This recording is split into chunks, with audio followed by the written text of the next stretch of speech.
Welcome everybody to You've Been Framed, and very happy to be here, and thanks for everybody for coming. Chemtrails and the New World Order is the title of the talk. I did a talk some while ago in Bournemouth, and I found myself, when I was compiling the talk, getting it together, that it's hard not to talk about other subjects than chemtrails when you're discussing chemtrails, because I personally believe, from my research, that chemtrails are an important part of the depopulation agenda, intrinsically linked, I feel. So if people who may not know me from the YouTube or These Changing Times Radio, I run the Free Truth Show. Been doing it about 4 years. And how I came on to chemtrails was I was on the internet one day. I'm used to looking at the clouds. I'm a landscaper. I'm used to sort of reveling in nature and taking long walks, and I've always taken a great interest in nature. So it was astonishing to me that I didn't notice the chemtrails. It had to be pointed out to me. And I sat there for a week not realizing what these streaks were and what they were talking about. And eventually started my own news show on a chat site, and got invited to do TNS radio in Ireland, and then These Changing Times radio. And I've continued non-stop for 4 years, really, without, I think I've had one job in that time. I've just been totally dedicated to exposing this and alerting people to the problem. Just getting people to look up in the sky, that's my main agenda, that's my agenda. So you can hear the show on Thursday nights, and we interview people and try and get across the magnitude, the scale of this operation. We've got questions. What are they spraying? Who is spraying the chemtrail? Why is it being done? And how is it being done? We're going to try to find the answers to these questions today and explore some possibilities, and plenty of factual information as well. Start with the basics. A lot of you will be familiar already with the basics, but just in case you're not, a creaky floor there. That's the chemtrail. This is a contrail, condensation trail. Normally lasts about 30 seconds, if you see one, if you're lucky, depending on the humidity. A hand's length behind the aircraft, and it's condensation. It forms ice crystals and dissipates. That's normal. A chemtrail, on the other hand, will fan out and form a bank of cloud, because it is full of heavy metals, aluminium oxides, barium salts, radioactive strontium, and arsenic has been found. And as you'll discover later, also bacteria, red blood cells, molds, and fungus. So we're talking about weapons of mass destruction, biological weapons, aren't we, really, from the samples. There's another example, contrail. Again, you can see that it's almost, this is from the same shot, it's almost disappeared immediately. And here, you'll see it fanning out, and it eventually whites out the sky. Today, Portsmouth is absolutely plasma. The whole sky is full of chemtrail. Right over there, you can see even the waves of the HARP machine that's running 24 hours. You can hear the HARP machine. I'll come to that later. 24 hours. It runs on shortwave radio. It's the loudest thing on shortwave radio. So that's been running for some years now. But the sky over Portsmouth today is absolutely rammed with chemtrails, as it was on the Portsmouth Chemtrail Info Day that we did with Jane and Carl and Jane. And we handed out leaflets, and we just try to get people to look up. So I don't go out in it anymore. It's as simple as that. I know what's in it. I don't go out in it. If it's a bad day, and if it's raining, I run inside. I know what's in this stuff. So it really is that simple. Just trying to convince people to stay healthy, really. That's the main objective. This is the Bournemouth Air Festival. This is actually 2011. The Royal Air Force, there we are. Lest we forget. It was a big recruitment drive, actually. But I spoke to some of the RAF chaps, about, I had some questions for them. Very interesting replies. But here you can see chemtrail. And there's actually two there. And this one is fanned out. That's one they sprayed earlier. And another one here. And all this milky white, it begins to cover the sky. We want our blue skies back. That's why I'm doing what I'm doing. So the opportunity arose, whereas a flight lieutenant and a squadron leader and a warrant officer were having a chat, a jovial chat, and I sauntered up with my recorder in my pocket, just out of interest. I mean, haven't we all wanted to ask the RAF why they aren't dealing with this problem? Aren't we all suspecting that they're perhaps complicit in not dealing, at the very least, grossly negligent? And the conversation went something like this. And there was chemtrails above our heads as we were talking, very much like that. Same kind of setup. Here you can see the Spitfire, the Lancaster, the Hurricane, in the proud days of the RAF in the Battle of Britain, defending our skies from tyranny. And today, defending our skies from tyranny. When I asked about the chemtrails, I said, do you know anything about the chemtrails, the geoengineering? I actually said the aerial spraying. One explained that nowadays he was in the careers advice world. I said, oh, really? I said, I could do with a bit of advice, actually. I said, I'm a bit confused by this aerial spraying that's been going on today. Can you comment on that? A squadron leader. I'm not familiar with aerial spraying. It's not something I have any knowledge of at all. And the other one actually really took the mickey. He seemed to enjoy the whole operation that's going on. He said the positive thing, he said, I'll tell you what, that's quite an attractive shape in the sky, actually. That's quite an attractive feature in the sky, actually. See what I mean? He said, look at that. I mean, you could go on forever with those sort of shapes, you know. So that got my back up, and I said, well, another one said, yeah, it's probably just as unhealthy as some of the burgers I've had around here. So that's the support you can expect with your taxpayers' money. And I wasn't letting me away with that. I said, well, I'd like to know why the RAF are allowing terrorists to spray our skies, real ones, not protecting us at all. The RAF is supposed to be protecting this country. And the reply from the RAF was, I would say these are made by commercial airlines, intimating it was a contrail, you know. And I replied, I don't understand why the RAF hasn't noticed, why they allow foreign air forces to spray us with biological agents, bacteria, and fungus have been found. And he said, so what are you after from us? You have lots of leading questions. You're asking questions that you seem to already know the answer to. I said, what do I want from you?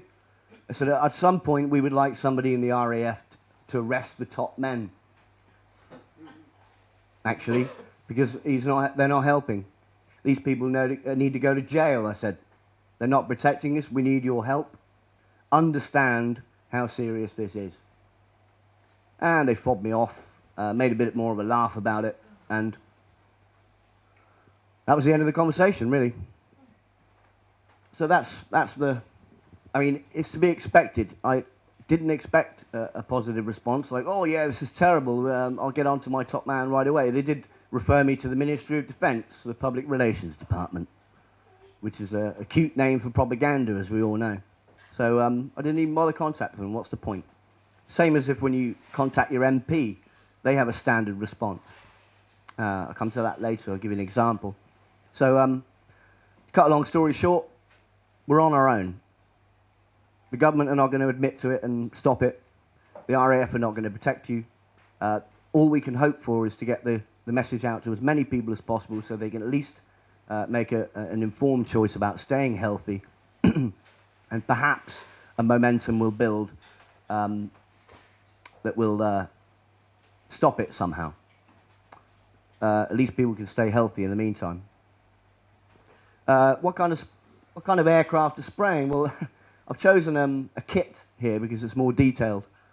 This is the KC-135 Boeing Stratotanker, and it's not coming out of the engines because aluminium oxide is very corrosive, and you'd have to change the engines very regularly. They're very expensive. They usually fit nozzles on the wing tips and the leading edges, so they're converted. Another one is a McDonnell Douglas. That's two of the main chemtrail planes that are flying. And here is a good example of the whiteout. We've got two chemtrails that are sprayed. You can see the heavy metals rising off it, coming down. That's not condensation, ice crystals. They would normally disperse, and then it wipes out the whole sky. Looks like there's one there too, I think. And it ends up like this. So that's the blue sky gone. Nice sunny day, go for a walk, start spraying, your heart sinks because you know it's going to end up like that. We've got enough. This is Germany. During the Iceland volcano, where all the aircraft were grounded across Europe. I was in Spain at the time, and all the French trains were on strike as well, so I couldn't get home. So typical French, really. They're always on strike. Well, good luck to them. Somebody needs to do something. This is while the volcano was allegedly blocking out the skies. And this is another day with chemtrails. So you can see the difference there. That's another example of a close-up. And these kind of coloured rainbow effects you get, sometimes you see chembows, they're called now. Chembows. It's usually ethylene dibromide, which is highly carcinogenic. And you'll see these chembows. We've seen a chembow, an upside-down chembow, like an upside-down rainbow in Ibiza, after heavy spraying above the beach. People often ask me, is it major populations, major population centres that they concentrate on, or is it everywhere? It's everywhere now. I don't think they're concentrating on any particular areas. It's everywhere. Every country. This is a global operation. That's above the clouds. You can see what it should be like and what's happening above. Actually, it looks like that's going to crash. And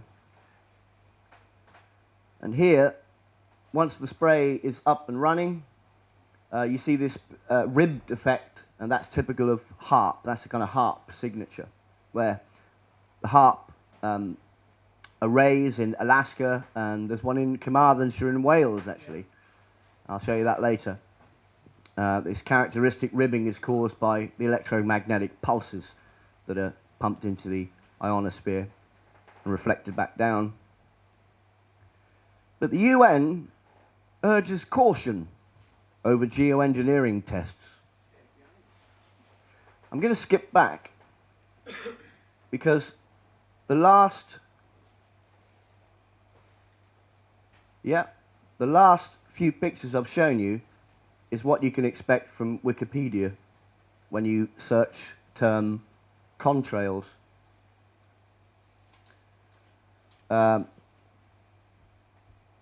That's a contrail, apparently. So if you're concerned... Oh, that's Cirrus aviaticus. They've given it a name. So if you're concerned about chemtrails and you go and look, there's a lot of disinformation. And I'm not sure Wikipedia is a wholly trustworthy site. And also that's an example of contrail as well, apparently, according to Wikipedia. Wikipedia says, contrails or vapor trails... see if you can notice anything strange here. Contrails or vapor trails are artificial clouds that are visible trails of condensed water vapor made by the exhaust of aircraft engines. As the hot exhaust gases cool in the surrounding air, they may precipitate a cloud of microscopic water droplets, or if the air is cold enough, tiny ice crystals. Sounds right. Depending on atmospheric conditions, contrails may be visible for only a few seconds or minutes, or may persist for many hours, which may affect climate. Wrong. But the UN has urged caution. There's a strange kind of dichotomy going on where it's actually happening around the planet and it's very obvious, yet the UN is having moratoriums on and regulation of geoengineering and discussions, and we mustn't do this until we're absolutely sure it's not harmful to the environment and the people. And guidelines on this is from the 18th of October. Guidelines on the deployment of geoengineering have been agreed by the UN, the one biodiversity summit in Hyderabad following intense negotiations. Countries agreed on a text that specified what geoengineering means, outlines when it should be used, acknowledges its potential impacts on biodiversity, and the potential cross-border consequences of its use. The document stresses the priority of addressing climate change through mitigation measures, such as increasing natural carbon sinks, and calls on all experiments to take into account international laws and conventions, including the UN's Climate Change Convention. It also reaffirms the decisions taken at COP10, that's Copenhagen 10 summit in Nagoya, that's called for scientific evidence for the need of geoengineering before any experiments take place. Right. So there's a strange dichotomy. They're not going to admit genocide. They'd have to go to jail. Or the masses would hang them from the lampposts or something. You know, they can't admit that they're doing it. But they're steadily, slowly but surely getting the public used to the idea, because most of them haven't even noticed yet.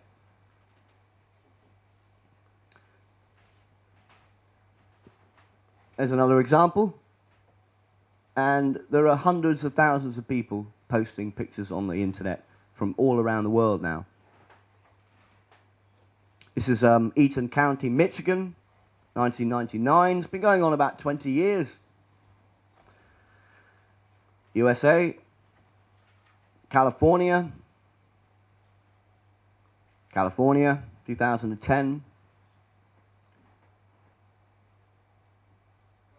So how are foreign air forces allowed to fly into another country's airspace and spray toxic chemicals?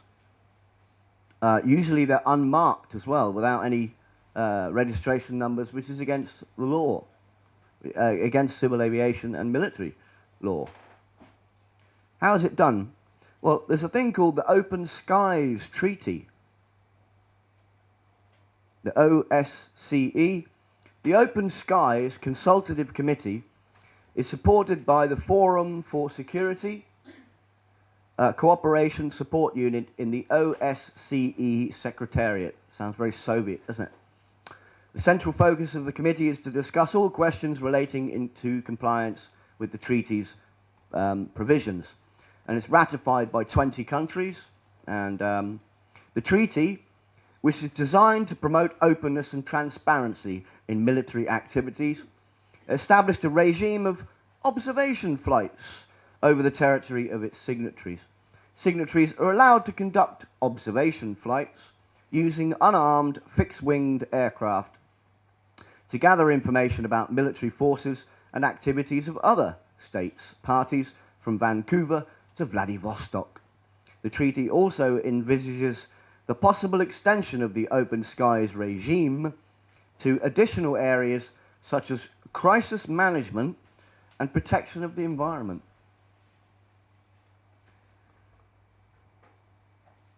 The Open Skies Treaty's 35 state parties, actually, from Belarus to the United States, all listed. There's probably more now. The real intent of the Open Skies Treaty was simply to deal with a threat from out there, the environment, you see, but it's also to do with controlling people, crisis management. This is a quote from Alan Watt from cuttingthroughthematrix.com. Crisis management. Remember, this is a United Nations effort, and the World Health Organization, that's part of the United Nations, already years ago talked about lacing certain water supplies with tranquilizers to calm people who might just get a bit nasty, rather nasty, if their country was being taken over. Hillary Clinton, CFR, Council on Foreign Relations, The United States believes that it is an essential for the Open Skies Treaty to remain a vital instrument in our Euro-Atlantic conventional arms control toolbox. That sounds like the sort of thing Hillary Clinton would say. So that's the Organization for Security and Cooperation in Europe. That was a conference. That was a conference in 2010, in June 2010. There's a civilian Open Skies Treaty and there's a military one. So that's how foreign air forces are allowed to spray you. Canada sprays America, America sprays Canada, and I don't know who sprays England. A lot of them are private corporations and we think NATO jets.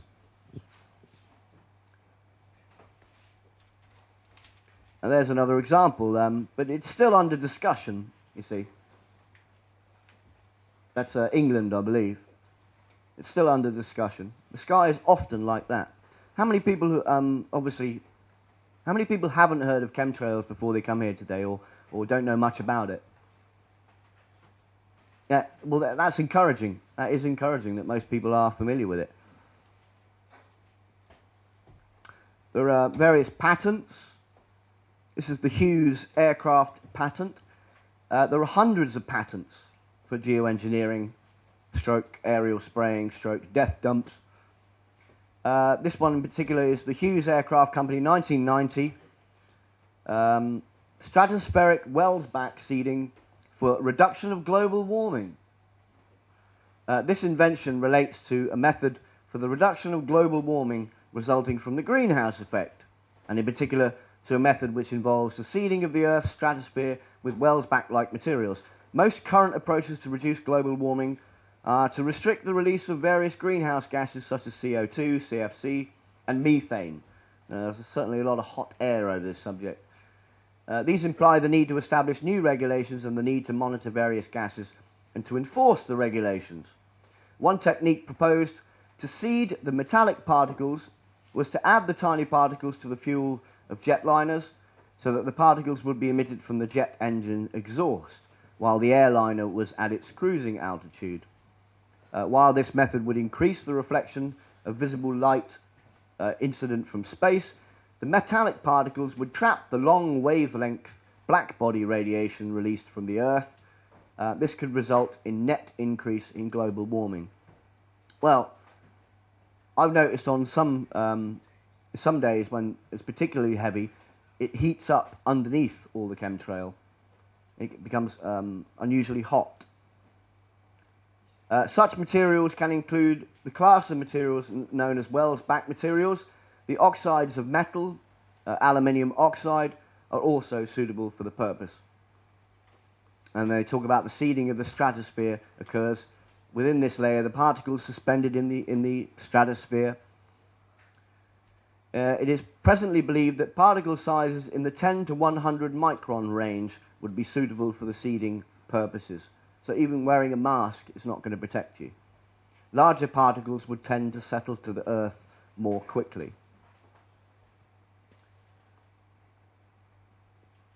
In this report, so there are hundreds of patents you can see.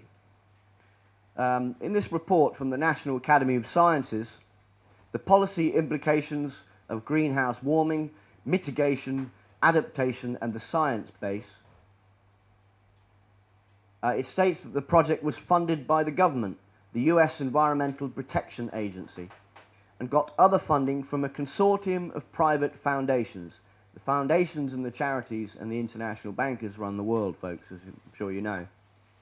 Here we are, including the Carnegie Corporation of New York, the Charles E. Culpeper Foundation, the William and Flora Hewlett Foundation, the John D. and Catherine T. MacArthur Foundation, the Andrew W. Mellon Foundation, and guess who? Bill Gates. The Rockefeller Foundation. But yes, Bill Gates, yeah.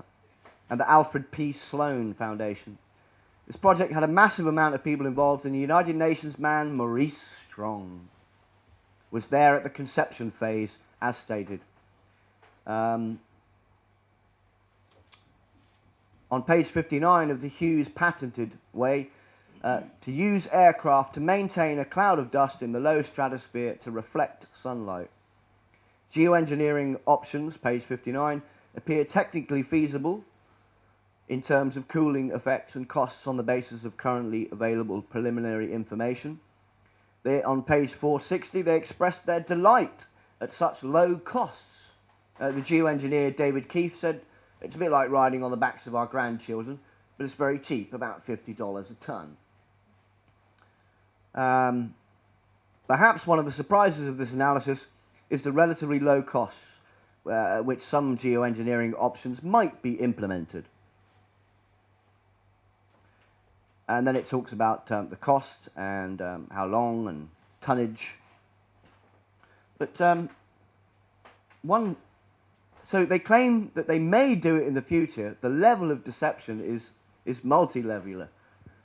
They claim they may geoengineer the planet in the future, but it's under discussion. We may have to do this to stop global warming. So you've got about 3 different layers of deception there. Global warming's a con, it doesn't exist. So when they eventually do come out and say, yeah, we've been spraying you for 20 years, what are you going to do about it? It's for the planet. By that time, they hope that everyone will be sufficiently brainwashed enough to jump off a cliff to save the planet anyway. So there's lots of reports. There's the government report, the UK government report, the regulation of geoengineering, the House of Commons report, stacks and stacks of reports from these think tanks and scientists, geoengineers.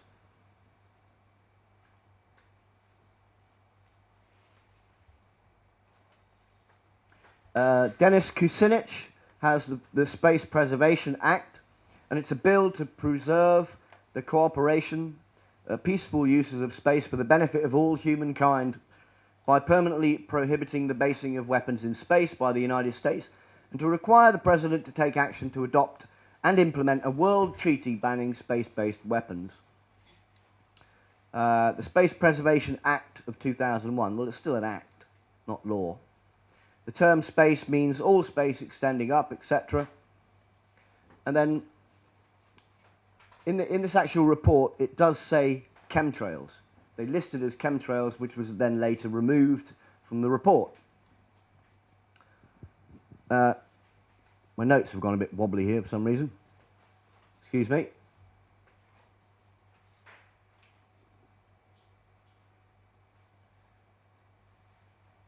So I've said that I believe this is depopulation. There's nothing to do with global warming. It's all a big con anyway.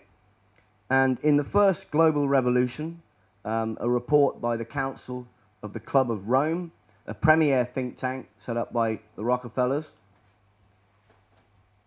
on page 75 of their 1990 publication, we're all being trained to value life less. That's what I've noticed. Through the media, through everything that we're exposed to. We're being trained to value life less. That we're the problem. Then you get your carbon taxes and, I don't know, they can spray the skies or use HARP or something.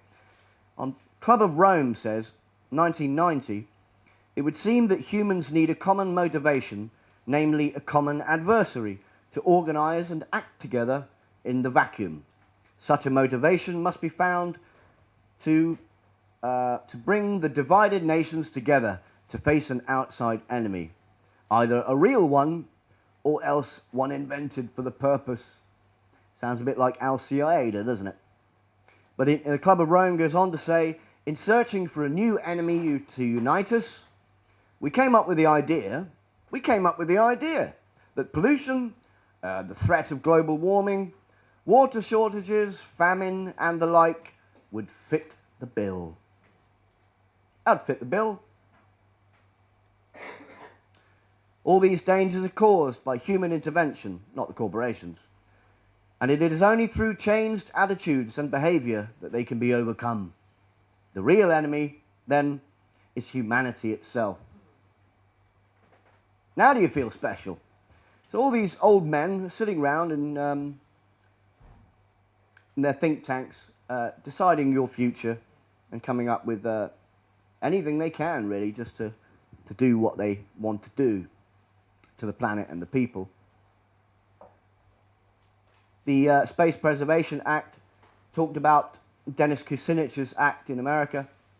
Space Preservation Act, detonating one or more explosives in close proximity to the object, directing a source of energy, subatomic particle beams, electromagnetic radiation, plasma, or extremely low frequency, ELF, or ultra low frequency, ULF energy radiation against that object. This is to guard against doing this. This act is to guard against doing all this. But it's all being done through the use of land-based, sea-based, or space-based weapons using radiation, electromagnetic, psychotronic, sonic, laser, or other energies directed at individual persons or targeted populations for the purpose of information, war, mood management, or mind control of such persons or populations. So this presumes that all this exists. By expelling chemical or biological agents in the vicinity of a person. I'd like to get John's view on that, actually. In the vicinity of a person. Does it allow all this because we're not actually person? Talk to you about that later. Such terms include exotic weapons such as electronic, psychotronic, or information weapons. And here, and it's subsequently been removed, chemtrails. That's it. Just, there it is, chemtrails. And then it goes on about high altitude, ultra low frequency weapons, plasma, ultrasonic weapons, laser weapons, extraterrestrial weapons, chemical, biological, environmental, climate, or tectonic weapons. So there we have it. And that's the last, so that's gone now. Chemtrails is gone. Obviously, that's a term they hate using, and it's a term I love using. Now, you can call it aerial spraying, you can call it chemtrails, you can prefer to call it geoengineering, you can call it death dumps. Whatever you want to call it, we're being poisoned from the skies. And they don't, the geoengineers hate the term chemtrails, won't speak to you, and it makes them cringe, so I like using that term, and I'll continue to use it. The key thing here, the tectonic weapons reference, that's very odd. That indicates they may be able to move the tectonic plates or somehow influence them. Secretary of Defense William Cohen, on the left here, and here's our good friend, well, our friend, well, it's Portillo. Him of that BBC programme about a year before 7/7, wasn't it? Sitting on the, yeah, there's our good friend, Mr. Portillo. Secretary of Defense William Cohen, this is the US former Secretary of State, Defense, sorry, and others are designing some sort of engineering, some sort of insects that can destroy specific crops. Others are engaging in an eco type of terrorism whereby they can alter the climate, set off earthquakes, volcanoes remotely through the use of electromagnetic waves. So there are plenty of ingenious minds out there that are at work finding ways in which they can wreak terror upon other nations. It's real, he says. Is he talking about themselves? And the deception goes on and on and on, and it's what I call the chemtrainment. Chemtrainment. This is from the Mail Online. The transatlantic jet trails visible from space, how contrails can stay in the air for up to 14 hours. Doesn't it say that in the Wikipedia? Here they are. These are contrails.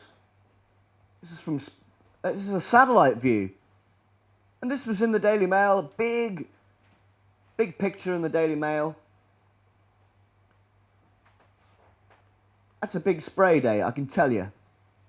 From my experience of looking at the sky, I've seen them. You can see that from the ground. It's like that. Grids across the sky. Tic-tac-toe And here we have cirrus cloud, which I think is still a chemtrail, Newfoundland, and aged spreading contrails. And the list goes on. There are thousands of articles every day. Oddities in the sky, and if you send in your picture to the newspaper, they normally print it if it's like this.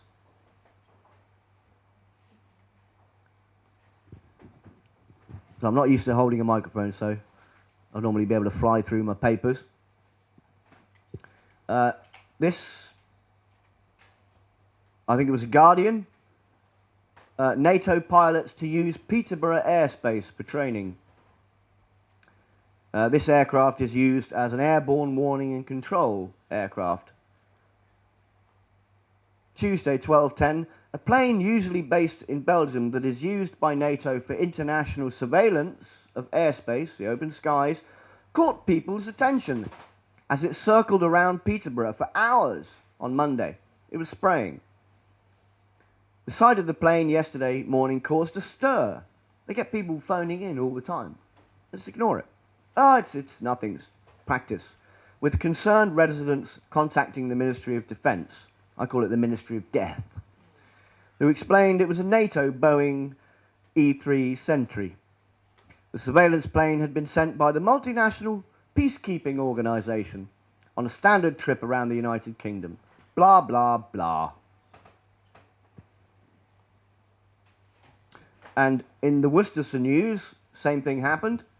They even made an article about it. Reasons for plane's flight still a mystery. Is there something we should know? They talk to us like children, you know? And anyone who's self-educated, like many of us here, I presume, I'm sure, phone up with facts, figures, documents, pictures, photograph, evidence. Contrails, contrails, contrails. Goodbye. There's no evidence. It won't even meet you. It's just we're on our own. So it's frustrating. That's another picture of the Peterborough aircraft, I think that was. I must fly on because a bit shorter time, a bit less time than I thought I'd need.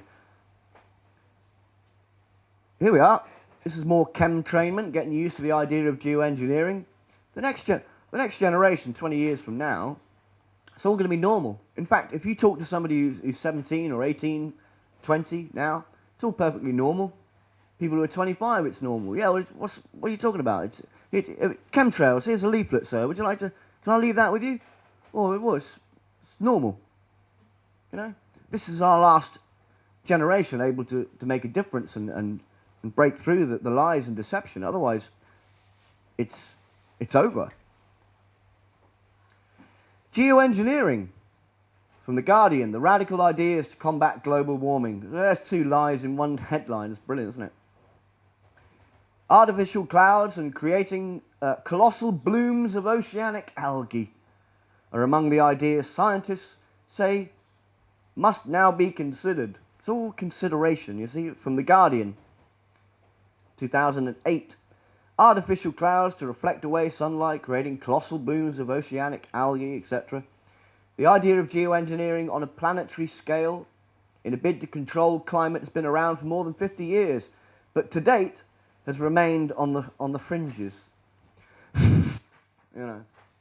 So there's another example of the media deceiving the public. And that was the Worcester area from an independent photograph. Interesting technique there. But sometimes you will have success with local media. Ben Dodds, in the largest local newspaper in England, the Kent Messenger, he managed to get this article. There's 3 articles in there, actually.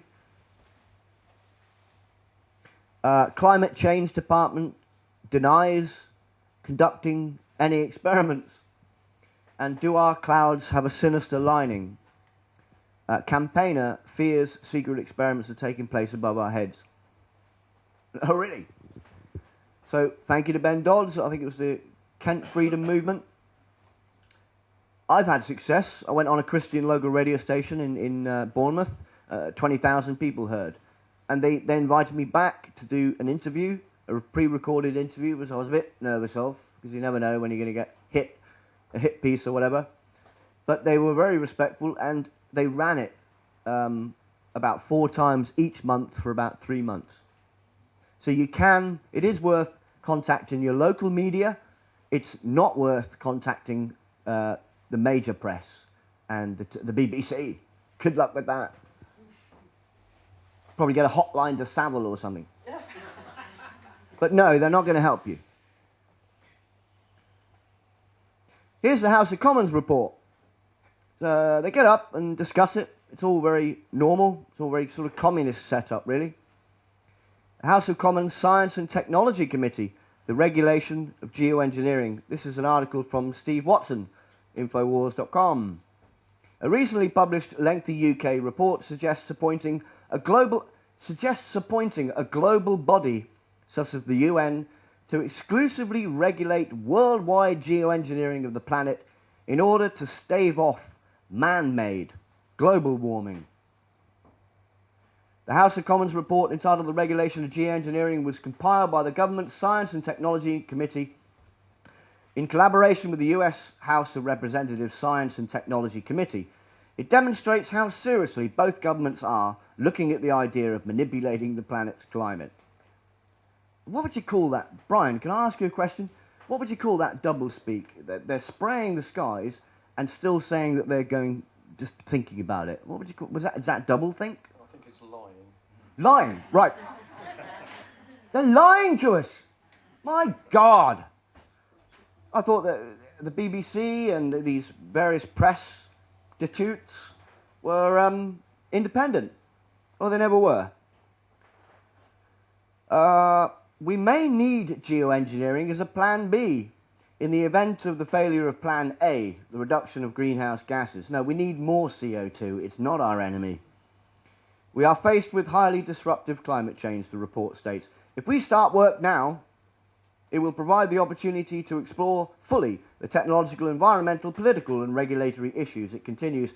The report also notes that the idea of geoengineering should be made more mainstream and further integrated into the government's climate change policies. We recommend that the government give greater priority to public engagement on geoengineering by, for example, showing how it relates to its policy on the reduction of carbon dioxide emissions. How about this for prioritising public engagement? Why don't you ask us if you can spray us like bugs, whether we'd like that or not? We don't matter. It's depopulation.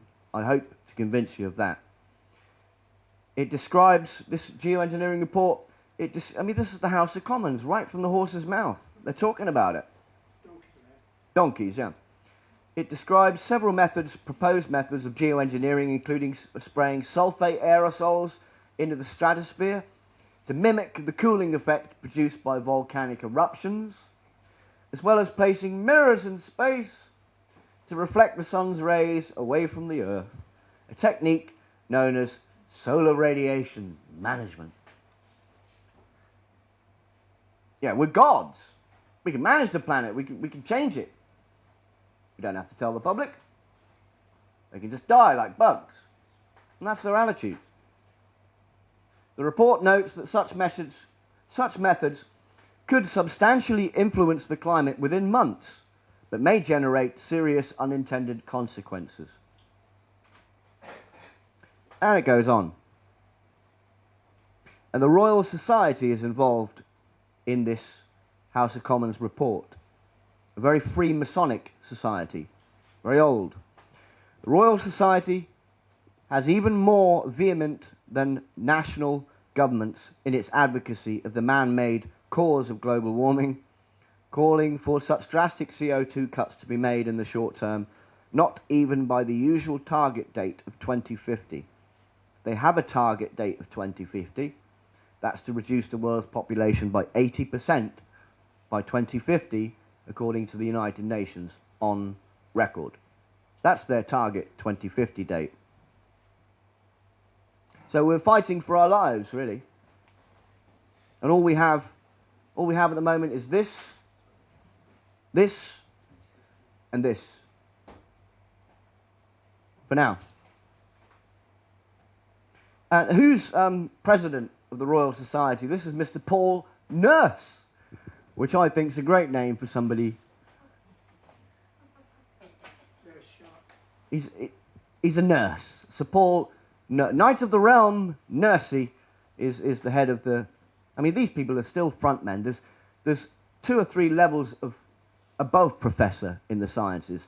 These are still muppets playing the game like the politicians do, giving you the idea that your vote counts. You know, it's their job to take the flak, and it's their job to take the flak as well. So we'll certainly enjoy giving it to them. One notable member of the Royal Society also is James Lovelock, an eco-fascist who advocates ending democracy and instituting an authoritative elite to oversee global climate management. He's also patron of the Optimum Population Institute. There are hundreds of them. A notorious UK-based public policy group that campaigns for a gradual decline in the global human population to what it sees as a sustainable level.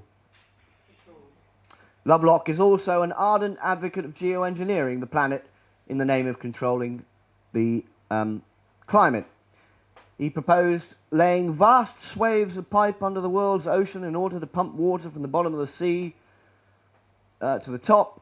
The idea, it just goes on. It's just madcap ideas. The Spice Project, I'll come to that as well. Our report covering the regulation of geoengineering will now dovetail into a wider inquiry that the House of Representatives Committee is carrying out on geoengineering. As we covered in a previous in-depth report, this is from Steve Watson, numerous universities and government agencies have been conducting studies in the field of geoengineering for years, including active deployment in the form of chemtrail spraying. Another prominent supporter of geoengineering proposals is none other than the White House science czar, John P. Holdren, a key Obama advisor who infamously co-authored a book in which he called for a planetary regime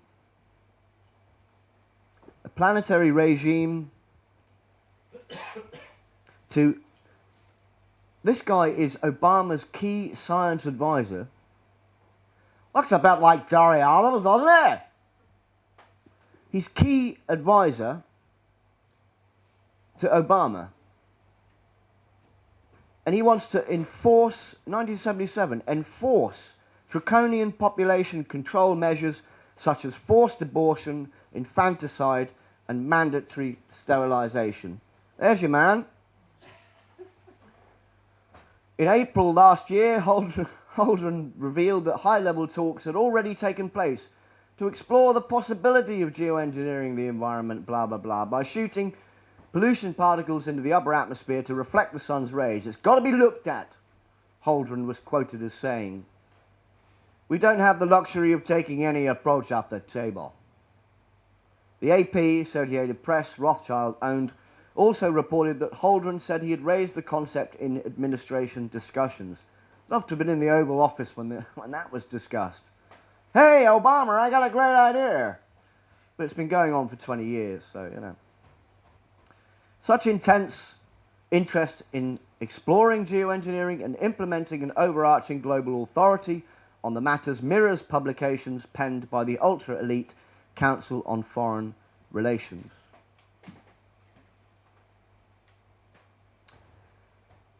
So there we are. There's also a title document, Geoengineering Workshop on Unilateral Planetary Scale Geoengineering. The CFR proposes different methods of reflecting sun back into space. Something tells me there's a lot of money in this. Betting on the weather, eh? Yeah. So it goes on. I'm going to skip some bits to save a bit of time. So we have this population matters group, this whole gaggle of foundations and sort of think tanks discussing how to reduce the population. Family planning, I don't know, sterilant in the water supply that you drink, chemtrailing, you know, why not? population matters. It's the population, there's another name for it, but it's mainly population matters. So let's have a look at some of the patrons of the Population Matters group, a eugenics think tank that lobbies government to reduce population and find ways of doing it. Let's have a look at some of the patrons. Oh, that's the book, that Eco-Science, that John P. Holden wrote. It's about £500 if you want a copy. This is Population Matters for a Sustainable Future. Everything's sustainable this and sustainable that. Reduced population growth would help to conserve threatened species. This is not one of the patrons, by the way, but you could be mistaken. Join us in asking that governments make addressing population part of their sustainability strategy. What does that even mean, sustainability strategy? There's your patron of the Optimum Population Trust. The grand figure of the environment we've all grown up with and trusted. The father figure, very important, off his chair. I thought I'd include some nice sort of predatory symbolism there as well. David Attenborough. So while he's, all this time, he must be a psychopath, is he? Yes, definitely. You don't get to that level without being on board with the whole agenda. It's the way it goes. Probably a high Freemason, who knows. But I met this guy once when I was about 20. I met him in Waterstone's bookshop. I said, "Sir, the work you do is marvellous. Thank you. I really admire." And he was an absolute gent. But then you can afford to be if you're a rich psychopath, can't you? How many times have you met somebody who's turned out to be a complete psychopath, was known as a really nice guy? They're educated, refined, psychopathic. That's how you get there. They notice your traits in school and they shove you into grammar school, or you're born for the purpose. Probably one of Darwin's, a spawn of Darwin or something. Or Bertie Russell's lineage.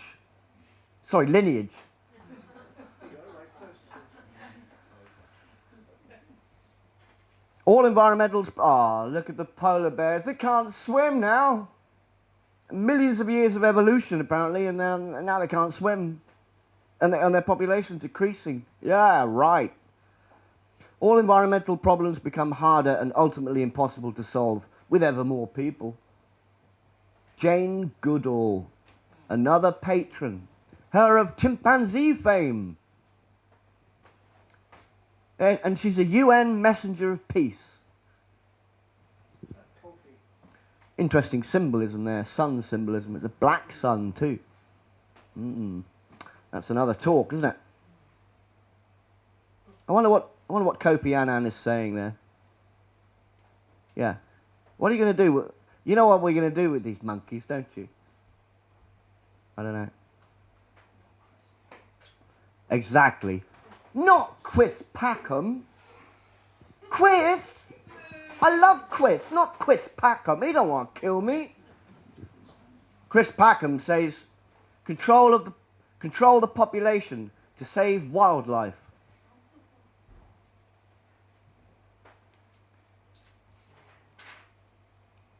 He's called on world leaders to limit population growth in order to stop the mass extinction of species. That's great, isn't it? What about us?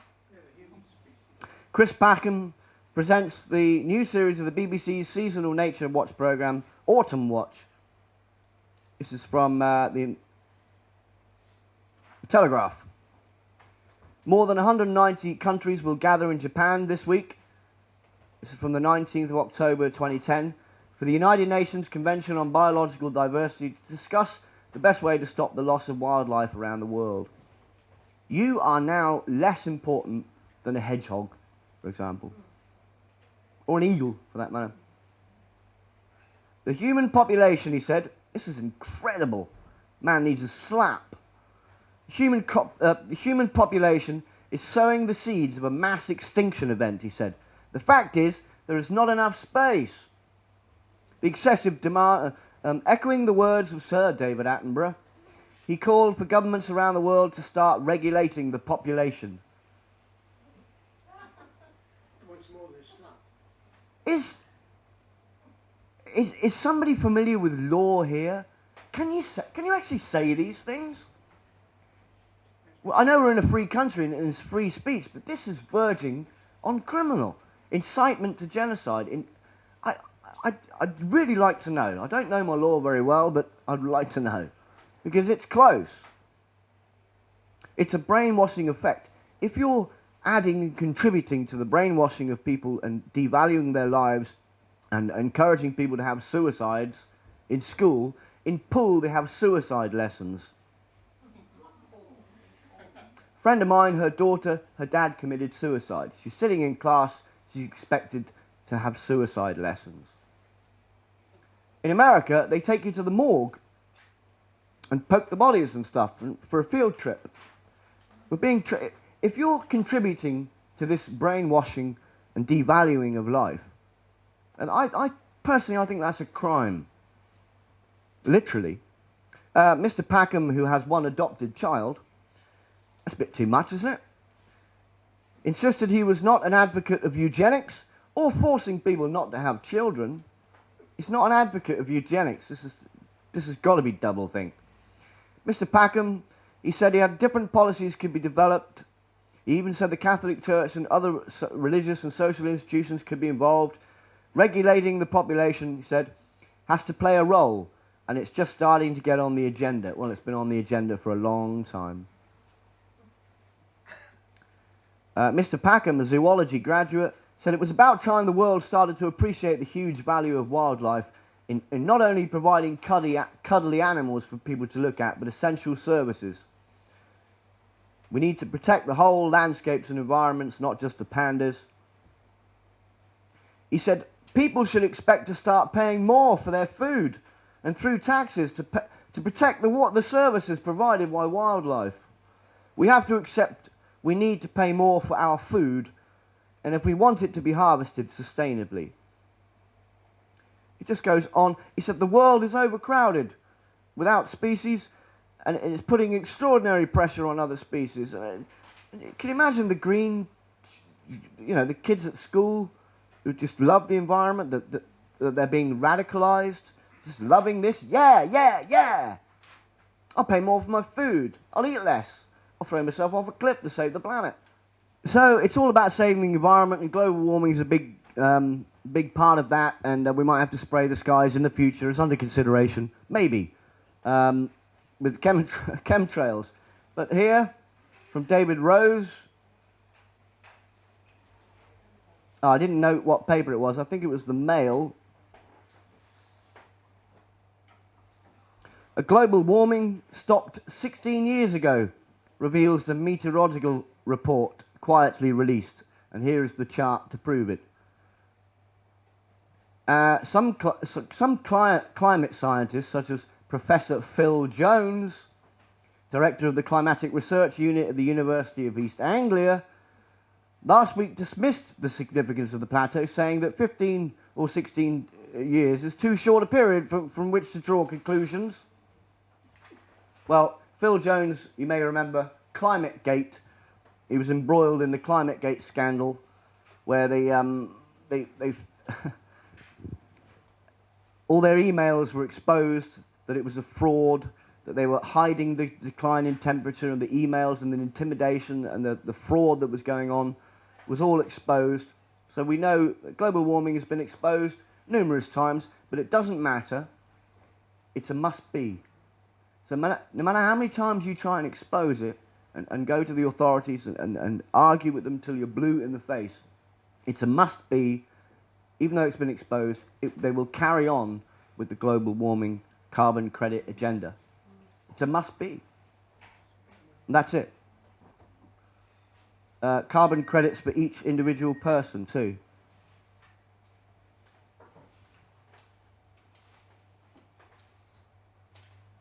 ClimateGate. We all know about that. So as we're a bit short of time, I'm going to skip that. I wanted to get on to the Dorset biological trials. I live in Bournemouth, in Dorset. Again, from the Observer. This is a declassified document. I've actually got the whole thing right here. This is a declassified document. The Dorset Biological Warfare Experiments in 1963 to 1975. And I just thought I'd show that because I thought that was brilliant. It's from the DeesIllustration.com, David Dees. An inconvenient arrest. That's lovely. He's presumably getting an Oscar for his performance there. Superb. Should have been December the 21st, 2012 or something, shouldn't it? So there we go. And that's quite funny as well. I thought I'd break it up with a bit of a laugh. The polar bears can't swim. What a con. It's a con man. One of the greatest con men on the planet. That's the Spice Project, where they shoot up lots of water or aerosols into the sky with a big pipe, with a big hose pipe. Lots of madcap.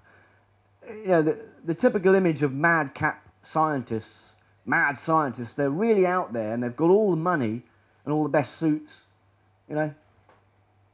They're really there and they're controlling our lives, micromanaging our lives now. There we go. I'm surprised they didn't roll out the Spice Girls at the Olympics or something. Total Illuminati ceremony. This is the ice whale.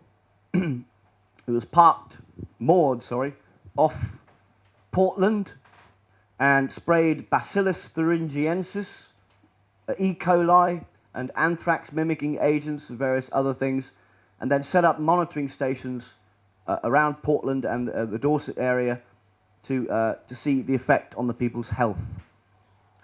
The effect was lots of increases in cancer and miscarriages and birth defects. And this went on for years. They even had vans at some stage in the middle of the country, up north somewhere, vans in villages just going around spraying people. This went on for a long time. I'd like to know who was the captain of the ice whale that day. I know it wasn't you, Brian. No, it wasn't. Okay, just checking. And so it parked off Portland Bill, and they waited for the wind to be correct, and they sprayed us with anthrax mimicking agents, E. coli, to see what the health effects were. And the reason they gave was, well, the Soviets might invade. We got to know how to protect ourselves. You know, the Soviets might spray us, so we'll spray you. That's the Ministry of Death. And who knows what the effects are. There's all the sampling sites, the positions of them, and they just set it up and see what the effect was on the public. So they've done it before. Surely our government wouldn't be complicit in spraying us with biological weapons. There's the declassified documents. They've done it before. They're doing it now, bigger than ever. And it's getting worse, actually. It's accelerating this year. This year I've seen more than ever, virtually every day. If it's a nice sunny day and there's no chemtrails and the sun is shining and there's blue and it's fluffy white clouds, I'd run outside and just run around in it and just breathe deeply. I can't believe it's happening. It's that rare, you know. I want my blue skies back. 2025, a big report from the United States Air Force owning the weather in 2025. Because of time, I encourage people to look that up. Owning the weather by 2025. Same report, applying weather modification to military operations. Made it rain in Vietnam on the Ho Chi Minh Trail, the cloud seeding. This is just the next step up. I don't know. Well, I know where it's going to end. It'll be destruction of the human species. And then the world will be tailored for just the elite. And we'll have a few alphas and deltas running around doing the menial jobs. That's chemtrail. Spreading out. That's Portsmouth. Spinnaker Tower. I think I took that, actually. You would have been getting your Right. I might have been in a boat. Yeah.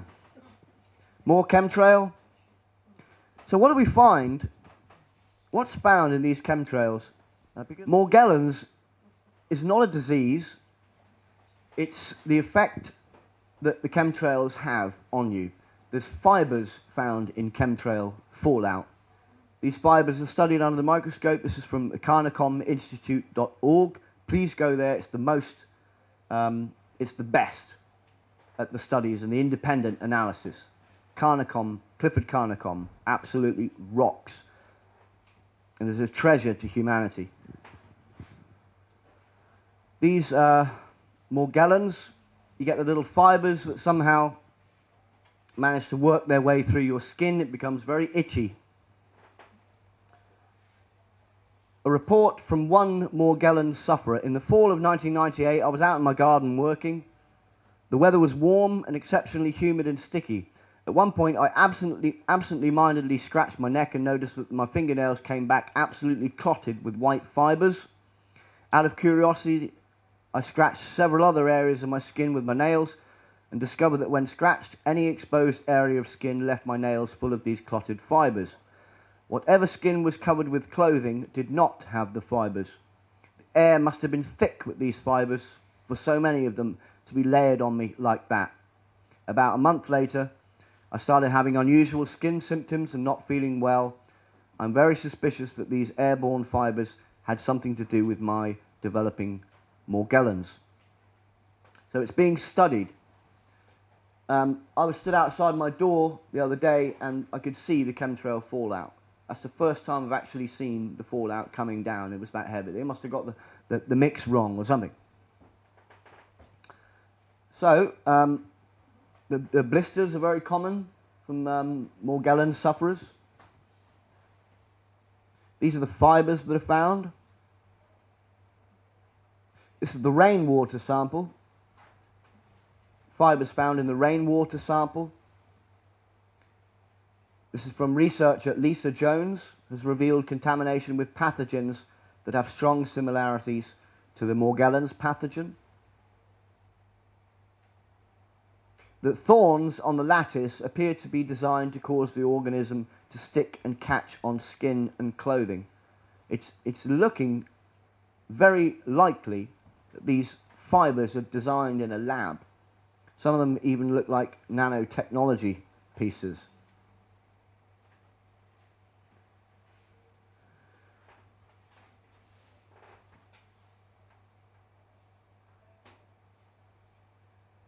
That's a fiber blood perfect match slide. Clifford Carnicom's news research shows that the airborne chemtrails fibers and the fibers found in the tissue of a patient with advanced Morgellon disease are a spot-on match. So what they find coming down and what's happening, what they find in the persons, spot-on match. Some of them do look very odd and kind of robotic under the microscope. I can't comment on that. It may be nanotechnology, I can't say. But there's a serpentine glyph on there, which I think is quite telling. Some of them even glow. They're fluorescent, you know. And again, that's the gel. This is gel. Some of it comes down in gel. I've had reports of it just landing on people's cars and they can't even power wash it off. Gel, that's going in our lungs, affecting our respiratory problems are a big problem. Flu-like symptoms are a big problem. It makes me. I do these talks and I do enjoy meeting the people, but it makes me angry just even thinking and talking about it this much. Well, that's a good thing. So these fibers are coming down, and this on the same day I stood on my doorstep about 2 weeks ago and watched this chemtrail come down. I thought, that looks like the videos I've seen of the chemtrail coming down at night with the torch with people, you know. They do it at night, usually. On the same day in South Yorkshire, this was filmed in the morning. And I was on my doorstep at 8 o'clock in the morning, and in South Yorkshire, this chem web. It's very common. You touch it and it disappears. They're not spiders. A lot of people say they're spiders. There must be a lot of spiders, look. Same day. Chemtrails. Another thing to look at, I wish I had more time, but if you live near one of these, move. Electromagnetic, I'd call it psychotronic warfare, and very bad symptoms. People are getting the same symptoms. If you live here in this flat, you live here in this flat, that apartment, you know, they were all getting the same symptoms. And when they finally started talking to each other, as neighbours used to do, they were all having the same symptoms. So move or think of something else. They're called tetramasts. Tetramasts, absolutely. Tetrawatch.org is an excellent website. Red blood cells have been found in these fibres. I mean, they're crossing pigs with human, and putting human DNA in the bacon now, so maybe they get a bit of kind of satanic fun out of turning us into cannibals and spraying us with human parts as well. Red blood cells. What's that doing in there? This is Chester, Arkansas. Nice asterisk. That's very common. Lots of funny little shapes they make. This is BBC Media Deception. Someone sends in a nice picture from Iceland. There's no comment on it. It's just, oh yeah, isn't that strange? That's a phenomenon. It's a rare phenomenon. This is Tammy Souza from Fox News in Chicago. They were having a heat wave in January. They were having a heat wave in January in Chicago, and she explained that all this is it's quite normal. This is the sky over Chicago today, and it's nothing really to worry about. It'll probably clear. But in reality, what they did, what a member of the public did, was take a photo themselves and post it, make a YouTube video. Actually, I took a frame from it. That was the same day. The 1st to the 5th, 2012. But it's nothing really to worry about. It'll probably clear. Enjoy the heat wave. She looks like a shapeshifter. I don't go there.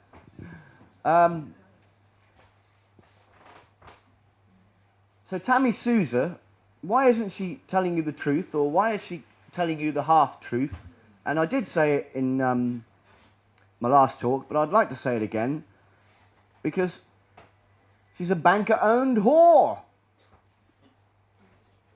Owned by the banks. The media own the banks. Rothschild owns AP and Reuters. That's your world news that dishes it out to everybody else. Hanover, Germany. See there, it's beginning to spread out again. I'd say that one was being sprayed now. That was being sprayed at the same time. That was being sprayed about a minute ago. And that was about half an hour ago. And all this, probably about 2 hours, or maybe an hour ago. The HARP sky, the HARP array that I mentioned, where they send magnetic pulses into the atmosphere and heat up the ionosphere, and you get this kind of ribbing, almost like folded duvet effect, I call it. Ribbing, herringbone kind of pattern. Weather wars, I mean, what is going on? What kind of reality are we living in here? I thought I'd spend the rest of my life inventing things to do, because life was getting a bit boring. I have to do some hobbies or something. Start a hobby, God. You know, go out more. Just, you know, travel or something. But life's getting a bit, That's the reality we're living in. Very strange. It must be resisted. It must be stopped. It must be fought. This is kind of feathering out of the chemtrail. That's just looking from my house. Sometimes they go literally right over your house. It's like, cheers. More chemtrail. Now, who's delivering this stuff? I've often wondered, who's delivering this stuff? You know, and what are they telling them? Who's delivering it to the aeroplanes? You know, what kind of mind control ninny does this job? And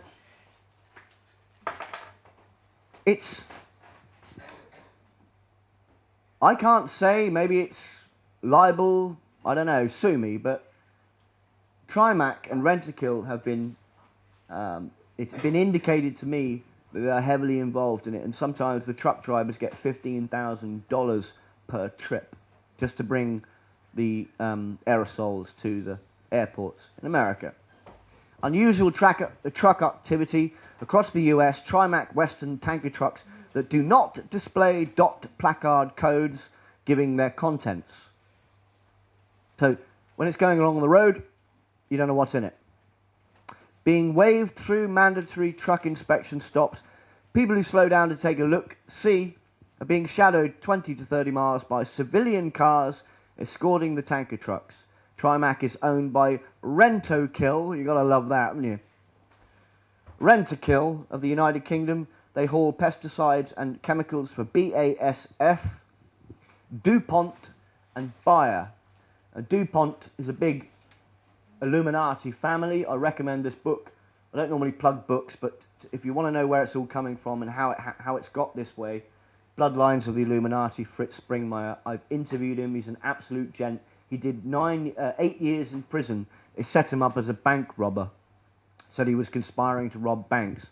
That is as close to the truth as you'll get as to who's doing what and how it's done. In fact, the example I'd like to give here is Findhorn, what he describes as the Vatican City of the New Age movement. And I almost went there. I was about 20, thought angels was a great idea, everything was alive and the stones, yeah. One of the conduits through which the Illuminati send instructions from England to their witches in America has been through Findhorn, Scotland, the Vatican City of the New Age movement. Interesting.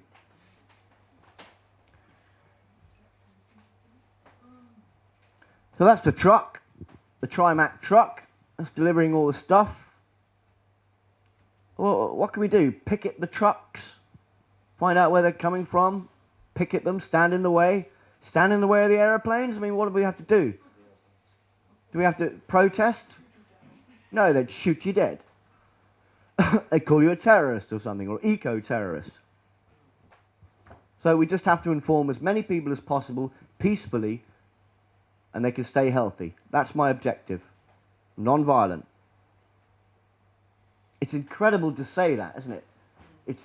It's heartbreaking to have to say that I'm being sprayed by chemical, biological weapons, and there's nothing I could do about it because I'm non-violent and I don't want to go to jail. They've declared war on humanity, and we have to deal with our own individual ways of dealing with it. It's distressing, and I understand, and I know a lot of people I've heard that quite a few people have come here today because they're frantic. They want to know more. They want to be among people and meet people. I hope I can meet you all, and everyone meets each other. They've come here today because they're frantic about chemtrails. Their friends think they're conspiracy nuts. Not our term. We didn't invent conspiracy theory. We didn't stick those two words together. It is a conspiracy. And it's great that Jane and Carl and Jane have given us this opportunity to just talk to each other, because it's a bit like Alcoholics Anonymous or something. We all sit around and go, yeah, I thought I was going mad as well. Yeah, great to meet you. You know. I've got 5 minutes. Well, I was told I was going to do 2 hours. Oh, right. I thought it was... So I'll do the 2 hours. That's what I set for.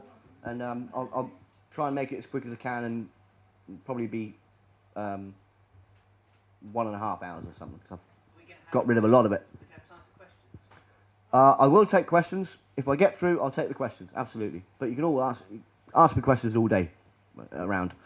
I'll just stick to the talk for now.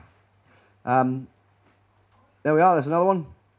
Suffolk County, you go, again, you're on our own, you go to this is Long Island, you go to your legislator, you explain, and you tell them, and you give them evidence and documents and piles of evidence, and they just sit there and go, yeah, okay, thanks very much, we'll consider that, thank you, sir. And nothing. I don't blame them. It's great that they did it, I admire them, fair play. But it's pointless now. It's a war on humanity. Exasperation. That's all you get. The typical standard response from your MP is the same. Every country. This is Lake Geneva, the Rhone Valley, more chemtrail satellite. Incredible amounts going on. Who's paying for this? You are. Guarantee it's taxpayers' money. But, you know, we live in austere times, so, you know, tighten up. It's your fault. You borrowed too much money. Meanwhile, the banks have sold all your gold. It's your fault. The hypocrisy is astounding. Again, from space, this is, here we are. We're roughly about here, I think. It's the French coast. More chemtrail there. I'm sorry that's not very clear. Oh, that's better. And they, from Portsmouth and Bournemouth, they normally fly north to south. Has anyone noticed that in Portsmouth? North to south, mainly, but on heavy spray days, they're every direction. But it's mainly north to south. A little fade there. Again, there's your grid system, tic-tac-toe, and then a big whiteout. For some reason, they changed their patterns, you know. Different mixes. The mix is now changing. It's becoming more yellow, more kind of globular. In Canada, for example, the mix is changing. And they have a winter and summer mix, apparently, that Alan Watts has noticed. Because sometimes it comes down. I think these chemwebs are a result of them getting it wrong. The polymers they spray also, the metal particulates add to that. They kind of cling to it. The bacteria, it's like they're hitching a ride. Sometimes they get the mix wrong and you get these chem webs. Whole trees are just covered in it sometimes when they first started spraying. But it's more finely tuned now. This is Correa, who's the president of Ecuador, who said, if the chemtrail planes continue to spray over my country, I will shoot them down. Hasn't done yet. I haven't heard of that. Wouldn't that be war? He doesn't want to start a war, does he? No, but they're spraying anyway. Is he Council on Foreign Relations? Don't know. This is some guy who apparently is still under house arrest. This is Nikolai Alexic from Serbia. He spoke out and encouraged his military to help stop this, to stop the GMOs being imported into his country, and to stop the chemtrail spraying. And they took away his flat, and now he's under house arrest or something in his flat, and doesn't own it or something. And no one has heard anything for months, actually. Nothing. Serbia. Nikolai Alexic. More chemtrail. On and on and on. There are thousands of these on the internet, I'm sure you've seen. That's 1998. It's been going on since about 1998, I think 1996, and a few test trials before that. 1998, that one. Castle Point in Dorset, 2011. It's a bit like War of the Worlds, actually. Oh, that's Asda, yeah. This is pre-9/11, obviously. On 9/11, there was none of these trails after, I think it's 4 or 5 days, or was it up to 15 days?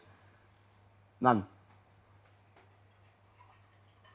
And the media deception, you'll love this, goes on and on and on, and they can't say. If you went to Simon Parkin from Meridian Tonight, I'd love to speak to this man. I haven't done it yet. I meant to.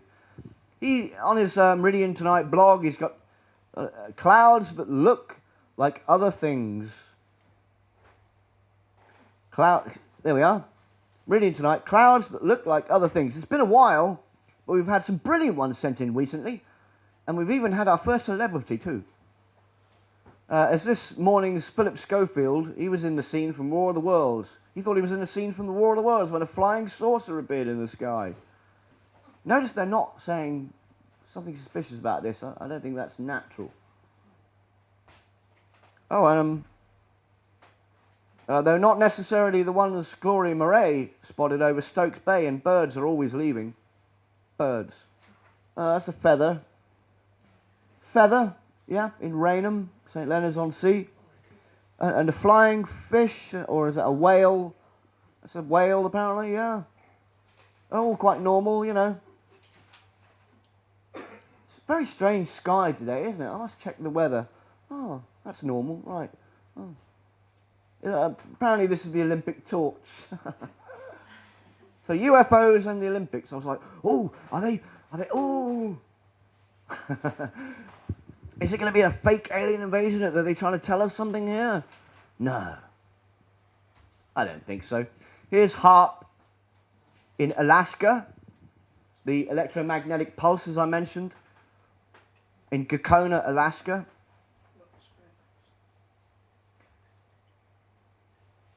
This is Breda Murphy. I'll get to the HAARP in a minute. That's where I was going to take a break.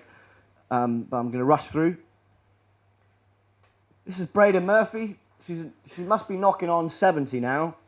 When I met her at the No World Order rally that I organised in Phoenix Park in Dublin, she came along. She could hardly walk. She said she almost died after a heavy spraying one day, and all her friends became ill. Her face was swollen. She said she felt like she was going to die, and many of her friends were also very sick. She had enough. She went from Kildare to Dublin. She chained herself to the Irish Parliament, and the police had to cut her free. Luckily, they didn't beat the hell out of her. But that is an extraordinary woman, an example to us all, and I always do it. I'd like to give her a round of applause, if you please. They don't make them like they used to. Thank you, Breda Murphy. Oh dear. Chemtrail plane crashed. Often wondered what would happen if you took a sample from that. And this is Omega Air, another air company, private air company, Omega Air, it's Irish, who's been indicated that they've been spraying. And does that look like fuel to you? And should it be carrying that much? I don't know. I mean, that's just the wrong colour, isn't it? I have no evidence. I have no samples. I tried to... Somebody in California, I said, jump over the fence. Get a sample. Somebody said, I live near there. I said, jump over the fence, get a sample. Bring a vial with you. I don't care. I don't care if you get arrested. Just nail this story for good. But he didn't. Doesn't look right to me. And Omega Air has been indicated that they're doing it. Like Evergreen Air, which has emerged as a CIA front. Evergreen Air, or Evergreen International. So Evergreen Air. And this is the banner that we give out. We hold up the banner and we give chemtrail information days and leaflets to people. We've done one in Portsmouth with Jane and Carl and Jane. It was a great day. About 30 people come out, and people wondered what the hell was going on, and they learnt a lot. You know, give out leaflets like this. I see some there. Brilliant. And we did one in Bournemouth, we did one in Southampton, we did one in Salisbury, we did a big chemtrail rally in Cambridge. I'll get to that in a bit. But Evergreen Air, I don't have time now, I'm sorry, but it would make up your mind if you were not sure that this was all real or not. Perhaps you think I've got an agenda, or, you know, people are suspicious of you straight away. You know, what's in it for you? Why are you so interested in convincing people of this? It's a hoax, isn't it? Etc. La la la la. I get it all day. A chemtrail activist called me a paid agent the other day, and that I was untrustworthy. And I'm on the dole, and because I wouldn't go on some charity thing for a month, they've now stopped my money for 26 weeks. You know, because I don't want to be a slave. So you get a lot of flack, you get a lot of comments and stuff, and I've had it for years. I've had gay, paedophile, cop, gay paedophile cop, and there are plenty of those. So I've had it all, and just for the record, keep on attacking me, because I know I'm doing something right. Keep it going. So we hand out leaflets like that. That's Evergreen Air. Do look up Evergreen Air. That's their website I just showed you, and there's a connection with a huge John Wheeler. John Wheeler has a connection with Philip Lader and Leon Panetta, CIA and the House Deputy of Staff under Bill Clinton.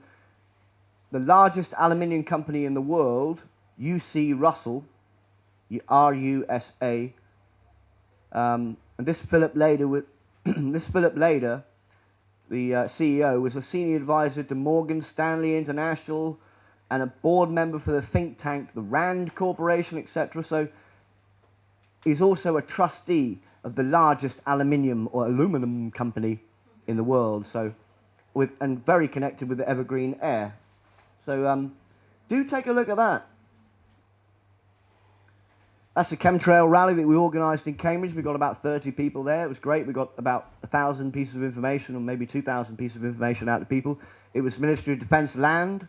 It was an air show with lots of Spitfires flying around. Nice bit of irony. It was a good day out, and we met a lot of really good, decent people and got a lot of information out.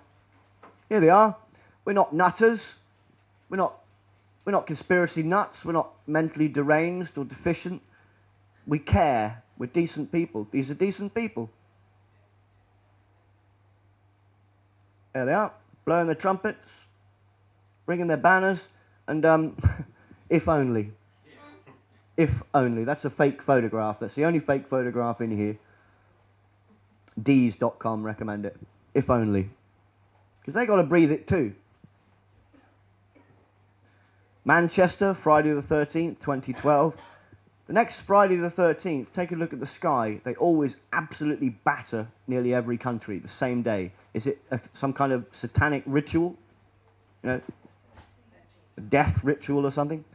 HAARP in Alaska. Unfortunately, I don't have time to go through all the HAARP stuff, but I'll give you one quote from Zbigniew Brzezinski, political strategist, geopolitical strategist.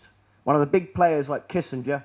They're still puppets, still muppets, but nonetheless a big player with a lot of power.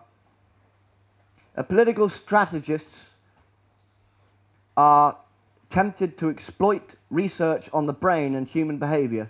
Geophysicist Gordon J.F. MacDonald, and a specialist in problems of warfare, says accurately timed, artificially excited electronic strokes could lead to a pattern of oscillations that produce relatively high power levels over certain regions of the Earth. In this way, one could develop a system that would seriously impair the brain performance of very large populations in selected regions over an extended period. Mind control from electromagnetic pulses. Something out of sci-fi. We're here, folks. Everything you watched from Gene Roddenberry in Star Trek is here. Mobile phones and more. We're in it. We're in the New World Order now. We're under it. As early as 1970s, Zbigniew Brzezinski presented a more controlled and directed society would gradually appear, linked to technology. This society would be dominated by an elite group which impresses voters. And that wasn't a quote, that was from Dr. Nick Begich. He quotes Brzezinski, big player, unhindered by the restraints of traditional liberal values, this elite would not hesitate to achieve its political ends by using the latest modern techniques for influencing public behavior and keeping society under close surveillance and control. Technical and scientific momentum would then feed on the situation it exploits, and it goes on and on and on like that. Between Two Ages, I think, is his book. Check it out if you want to know what they have done to you, what they're doing to you, and what they're going to do to you. Unless you stand up now. Bill Gates. Bill Gates, there he is. Ha ha ha ha ha. You're going to spray you like bugs, I love it. Bill Gates backs climate scientists lobbying for large-scale geoengineering. Yep, he's behind all the funding. And if you don't think it's a war on humanity, listen to this from Bill Gates. The world has, he said this in public, it's on video, you can see it. Bill Gates, the self-made man, yeah? the self-made frontman. The world today has 6.8 billion people. That's heading up to about 9 billion. Now, if we do a really good job on new vaccines, reproductive health services, we could lower that, healthcare, we could lower that by perhaps 10 or 15%. Bill Gates. That's a conservative estimate, isn't it? The UN want 80% of us gone. Yeah. Ted Turner, the big media mogul. A world population of 250 to 300 million people, a 95% decline from present levels would be ideal. Jacques Cousteau, UNESCO courier. First head of UNESCO was Julian Huxley, Aldous Huxley's Brave New World brother. Jacques Cousteau, in order to stabilize world population, we must eliminate 350,000 people per day. It is a horrible thing to say, but it's just as bad not to say it. I actually find some of their humour quite comical sometimes. Absolutely mental. Mental cases need to be locked up now. Mikhail Gorbachev, the hero. He was my hero. I looked up to him. I looked up to the Dalai Lama, who's a Club of Rome. I cried the day Nelson Mandela came out, Club of Rome member. And here's another hero, a former hero of mine, along with Lech Walesa, Club of Rome. Mikhail Gorbachev, we must speak more clearly about sexuality, contraception, about abortion, about values that control population, because the ecological crisis, in short, is the population crisis. Cut the population by 90%, and there aren't enough people left to do a great deal of ecological damage.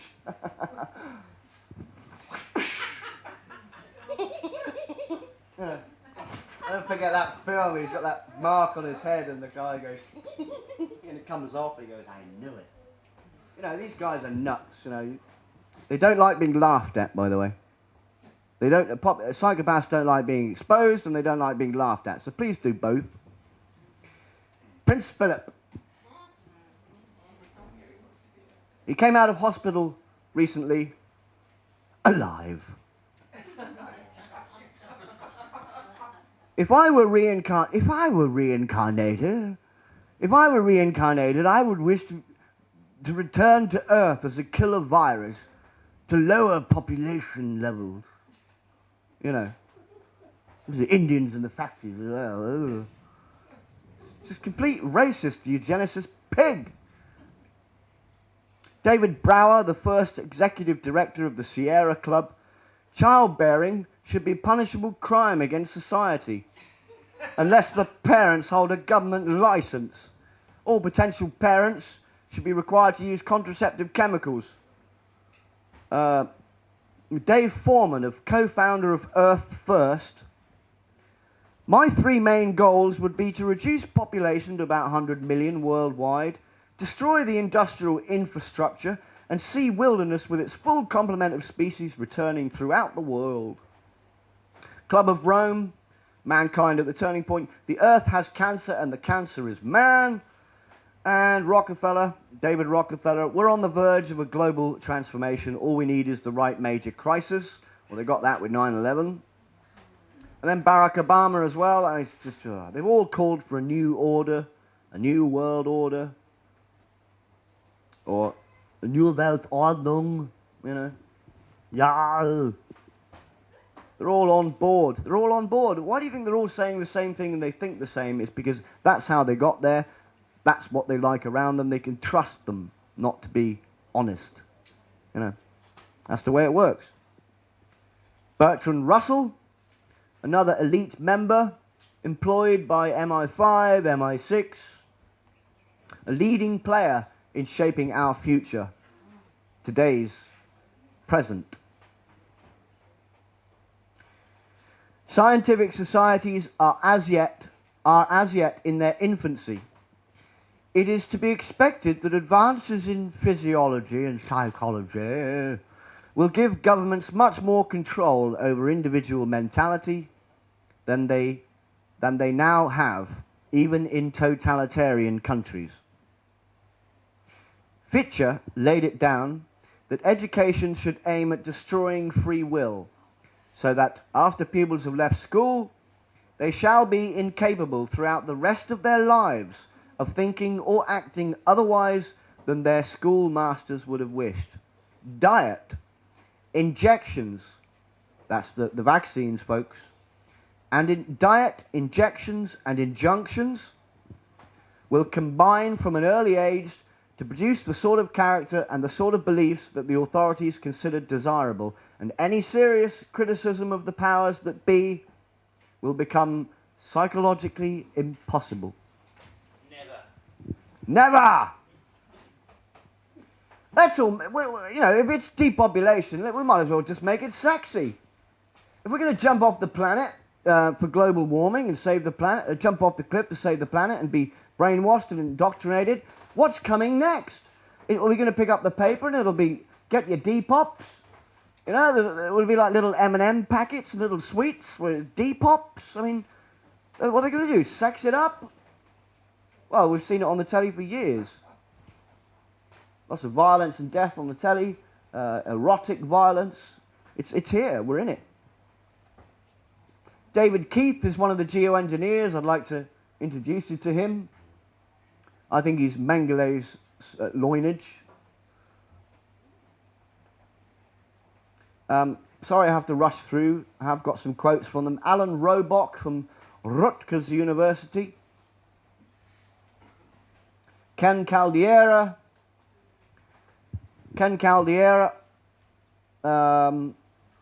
intrinsically linked with the Carnegie Illuminati Foundation, UNESCO, and he was on that Royal Society report, House of Commons Committee Royal Society report. He added to that, and the list goes on. Big player. He's the one that comes on the telly and debunks, tries to debunk all the chemtrailing news reports that come on. And he says, these aren't chemtrails, folks. What you're seeing is contrails, and they talk to you like a child, and you know. So he's intrinsically linked with the pushing. He's at every conference, and at one conference, this guy, he's running for the Senate. Lloyd, I think his name is. I forget his name now. I think it's Jeremy Lloyd. John Fitzgerald. Sorry. Spraying San Francisco, exposing the geoengineers. Here's Ken Caldeira. Here's Ken Caldeira here, and that's not a chemtrail, that's the light. He's explaining to him, and he's just laughing at him. He has genuine concerns about being poisoned, and he's saying, you know, what? It's happening. Why aren't you saying that it's happening? Why aren't you saying you're doing it? Why is this spraying going on? Why are you pushing this research and these ideas, geoengineering, when it's having a devastating, people are dying, la la la la la. And he said, no, I don't trust what you're saying. And he walked off, just walked off. He said, well, I'm not going to trust anybody I'm not going to talk to anybody that doesn't trust me. You know. Yeah, we're contributing to the science of mass murder, and I'm offended that you don't trust me. Bye. You know. So there's no point in talking to them. They're just mind-controlled ninnies. Low-level ninnies at that. There's another asterisk over Procter & Gamble in Bournemouth. I thought a nice bit of irony there. Chemtrainment. BBC Chemtrainment, getting you used to the idea, but it's all quite normal. Neil Oliver, he'll show you sheep in the history of Scotland. Big chemtrail sky. You know, personally, if I was filming, I'd say to the lads, hey, it's a bit, that's a bit wet up there today, isn't it? Hey, that's a bit wet. Has anybody noticed that? Oh, never mind. Yeah. Cross, looking up, sky. Skull and crossbones. This lasted for about 2 seconds. Quick flash of skull and crossbones symbolism. This lasted for about a second. It was a serpentine kind of flash, just that. And every character that, this is Calgacus apparently, fought the Romans. Every Scottish character in the story that he's telling you in the documentary is shown first when he's introduced with an eye. So you've got predatory symbolism, skull and bones, one eye, all-seeing eye, lots of emphasis. Oh, that's all quite normal as well. See the chemtrail up there, it's quite normal. And I made a video of that. Oh, that's me, actually. I put my head on top of that. Sorry about that. And here's your typical email response you might get from New Zealand. Thank you for your email, New Zealand. Thank you for your email to Green Party MP Julie Ann Genter. It was passed on to our office as Catherine Delahunty is the Green Party spokesman for toxic issues.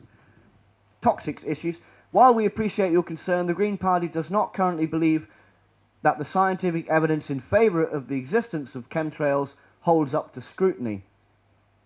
We have limited resources and therefore must place our focus on areas where the scientific evidence in favour of toxicity and potential or real harm is of the highest level. Is that a joke? The highest level? I mean, how more toxic can you get? I can't think of another way you can, apart from jumping on under a bus or something, you know.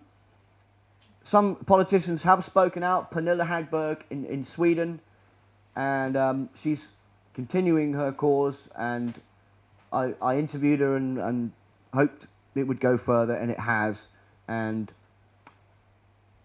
we'll just have to see how it goes. There's about 10 MPs in Europe that have got nowhere, absolutely nowhere, stone-walled. Former FBI chief Ted Gunderson says chemtrails, death dumps must be stopped. He's deceased now, died of cancer, but there it is from the horse's mouth. Former FBI, stop it. So it's very real. I want my blue sky back. Help us to get it back and spread the word. I'm Patrick Lynch of the Free Truth Show. Thank you.